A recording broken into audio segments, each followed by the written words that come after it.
Welcome back everyone, let's take a look around my UK tropical garden in June.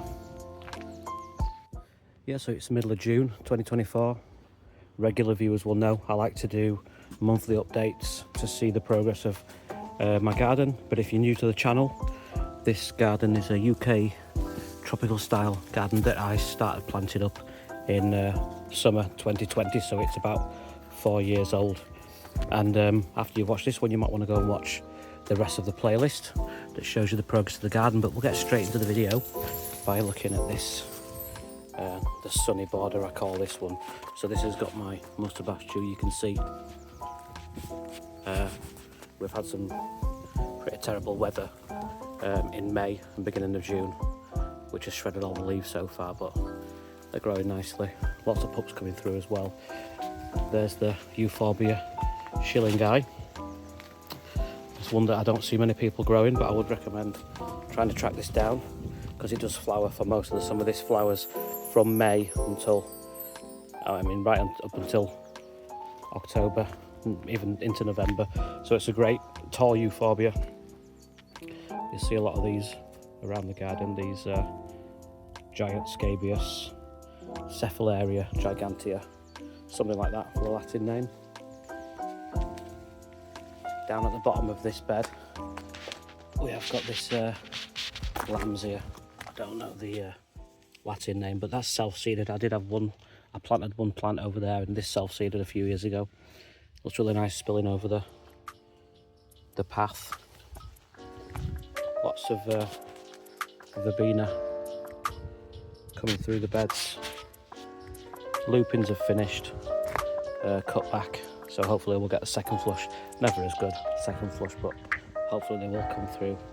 And then along the back you can see the passion flower it is flowering. There's one there hiding in the pear tree. But this does go now. I've trained it to follow along there. So there you go. There's a nice little view. Gotta be the best flower in the garden.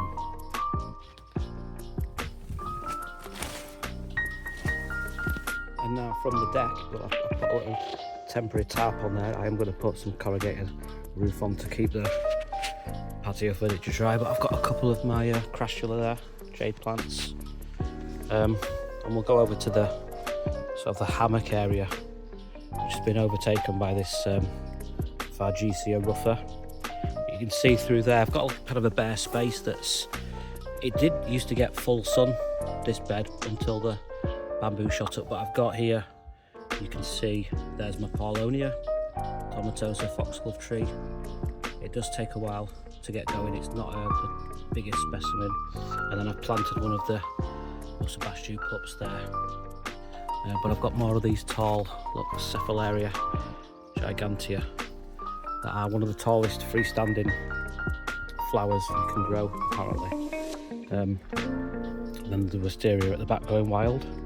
But this is a nice place to sit in the hammock and put your feet up and relax. A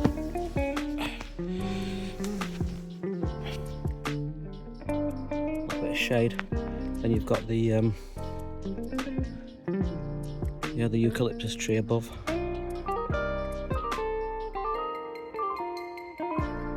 So you might spot a few of these Sonchus potted around. I've got a few in pots around the garden. This is Sonchus canariensis. I love how cut the leaves are on that. And then I've got Sonchus parmensis dotted around in pots. I've not put it in the ground because I'm not a big fan of having to dig things up really, so I will overwinter them in the greenhouse. But yeah, I'm going to head down to the middle board. So these are the middle borders of the garden. You can see the path is circular, goes from one side of the patio over the bridge, over the stream, and back around again past the arid bed. But we'll have a little look through this because this gets the full sun all day. So there's my Camerops humilis, recovering after winter. It did have a bit of damage on the leaves. Verbena seems to have taken over this bed. I have got a tetrapanax, a small tetrapanax in there.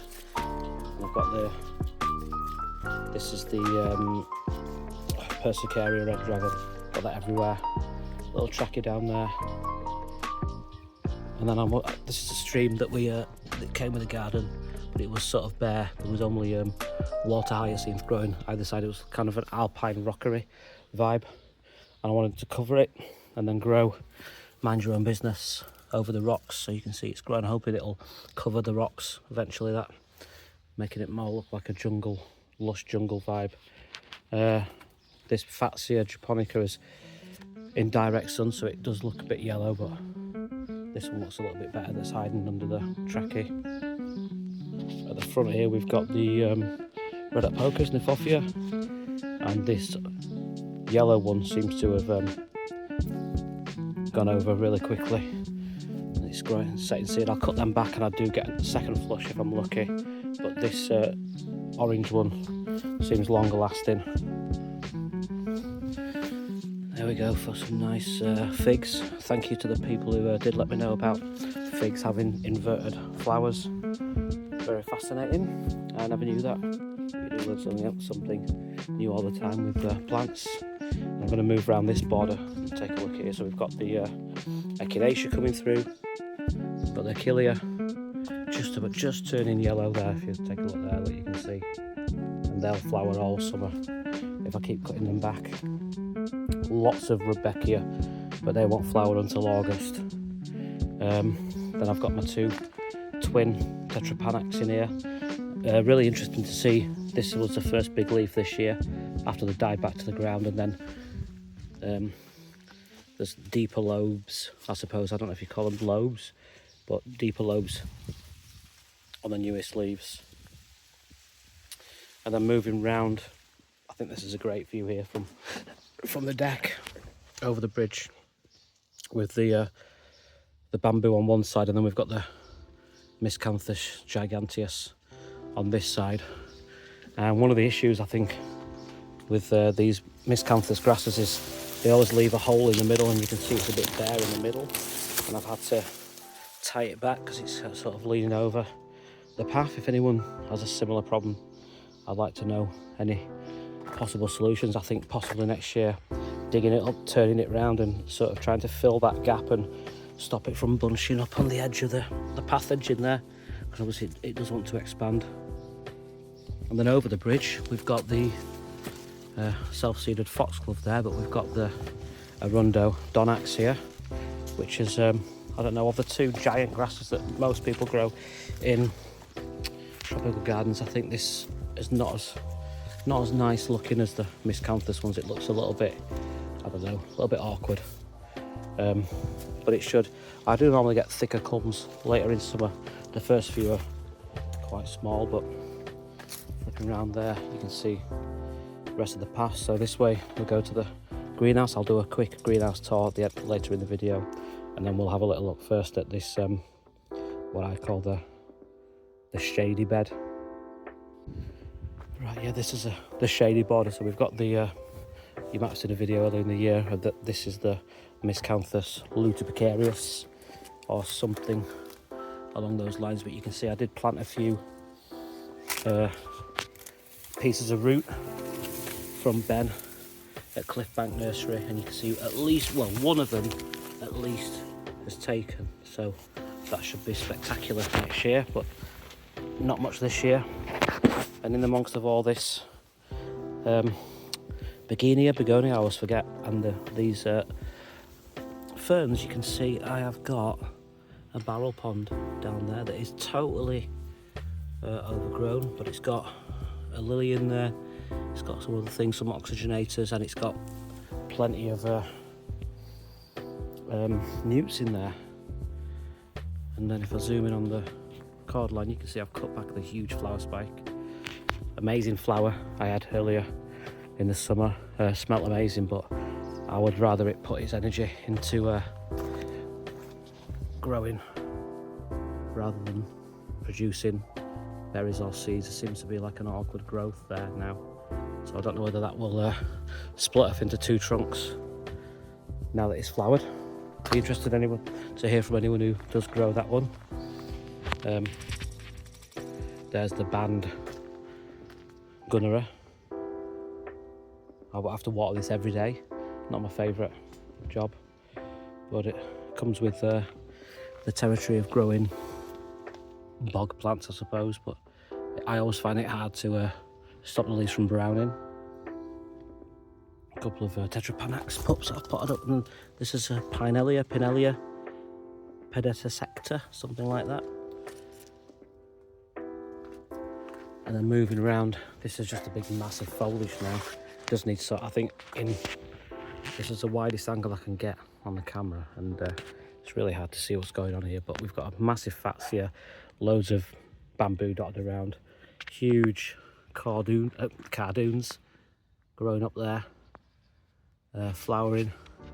And then hidden in here, I've got this Euphorbia mellifera that when I planted it, it was a sunny spot for it, and seems to have been shaded out quite a lot. So I think a job looking ahead is sort of making space for the Euphorbia to shine, because it's the honey spurge. Should give a nice smell when it flowers, but it hasn't flowered for me yet. And then I've got double trunked trachea down there, more Somchus here in pots, and again the giant. If you can see how tall that is there, 8 foot, 9 foot maybe. The giant scabious coming around here, and in this hidden section we've got the green. So let's take a look inside the greenhouse. Shade cloth up, and it is 31.4 degrees in here. And you can see as my tastes are evolving in cacti and succulents, I'm trying to move more to terracotta pots, but you can see there's my little Dudleya white greeny eye in a rock pot that I made. We've got a few Copiapoa here, they're kind of Cinerea crosses. That's a straight Cinerea, Hasseltoniana. Here are my, I've got all 3 species of Aztechium now. Aztechium hintoni, Ritteri and Valdezii, which is technically illegal to own because of certificates, etc. Another little small growing Mexican cactus, Strombocactus disciformis, Pelicifera. There's my loth, some turbs, Ariocarpus, Euphorbia japonica, and then I've got just a mix of all sorts. Got a lot of little Ariocarpus, lithops, some agaves there, lots of Copiapoa. That's the big one there. And the greenhouse is 4 foot by 6 foot, so not very big, but it serves a purpose, and it fits the space nicely. Gives me room around the back to hide some tools and things that we don't need to see. But let's head to the arid bed, the outdoor arid bed, just over there. So again, if you're familiar with the channel, you know that I made this arid bed last year. Planted it up last year with about 30 centimetres of gravel, and one of my favourite ones in here is this Apuntia ficus indica, which isn't fully hardy in the UK but managed to survive somehow under a rain shelter with a bit of fleece on, and it's got a lot of new growth coming. You can see it's got more new pads growing than it actually has pads, so I'll be interested to see how big that is by the end of the summer. Let's move around. Got a couple of big, well, I say big for me, agave americanas there. We've got a lot of aristallo. Here, look, not flowering. There is one flowering over here that seems to be pretty healthy. So I guess the other ones are maybe taking some damage. I've got a few yucca. There's a yucca rostrata that's sort of, the leaves are looking a bit brown on there, and then I've got another smaller yucca rostrata right at the back there. And I've got a Yucca lineafolia at the back there. My Aloampus striatula is flowering. First time it's flowered. Only one. It hasn't spread at all. I expected it to spread this year, but it didn't spread. Moving around, this is a nice one if I get out there. Move so you can't see my shadow. This is the Serencia. I thought it was a Serencia formosa, but it's probably a Serencia bruchii or bruchii because the flowers are red. It's flowered twice. There's one remnants of one flower, and there's another flower just finishing. First time it's flowered for me. There's a little agave Harrii New Mexicana, some Echeverias. What else have I got to show you? A little Hesperalo parviflora. I think this will be a few years before it flowers, but it's growing well. And then the big washi in the back there that did spear pull. But looking inside there, inside the growth point, it doesn't look too bad now. It's not dying as far as I can see. It did spear pull, but I have had Camerops humilis survive after spear pull, so I think the jury's out on that.